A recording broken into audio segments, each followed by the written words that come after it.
Rangutia amsayo kefek manai bania khane khroksano romiman kha police kefek manai bania khane nogod nache thenibo kap sirap te yaba tablet mankha lefunga thana police opati mungo NDPS ain phine kefek manai bania khane no romkha manjrani mung debashis sarkar nok lefunga thani bising khobja rangutia amsayo osalo lefunga thani ushi shodev das gotoma thone buskango shaka bo baithang tei huje gotoma manmani bising tei bamotia phari thanani ushi no kabama police brindiaro rangutia amsayo tongnai debashis sarkarni nogo nachir mungo sogikya nachir mani jorawo debashis sarkarni nogo kaisini bottle cup syrup tei kaisini chiba yaba tablet mankha romjangnai manjangnai debashis sarkarni sakao NDPS mamla phinai romi tubkha tangsalo manjangnai debashis sarkarno police ni manchani dorba nogo tsajangnai bote bosaka manjanai debashis sarkarno kokship ni jagi tongo oba hekaraida jayati kefek manai bania khaitenibo tei sab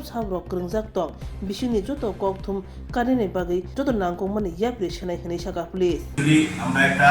secret information পাই যে রাঙ্গুটিয়াতে একটা লোক মাদক কারবারি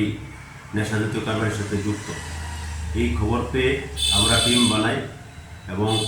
আমি এবং নিজে এবং বামুটিয়ার ফাঁড়ির ওসি এবং অফিসার নিয়ে রাঙ্গুটিয়াতে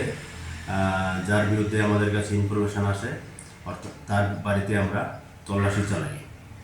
দীর্ঘক্ষণ তল্লাশি চালানোর পর তার বাড়িতে আমরা 9 বোতল স্কাপ এবং 75টা ইয়াবা ট্যাবলেট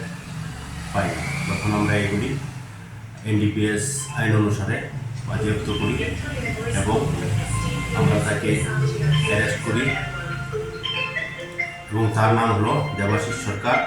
যার নাম সেন্টু আমার নাম অখিল সরকার বাড়ি রাঙ্গুটিয়া এবং তার বিরুদ্ধে NDPS ধারা মামলা হয়েছে এবং আজকে কোর্টে প্রেরণ করা হবে এবং তদন্ত চলছে যদি এর সাথে আরও যুক্ত থাকে তার বিরুদ্ধে আমরা আইনগত ব্যবস্থা নেব।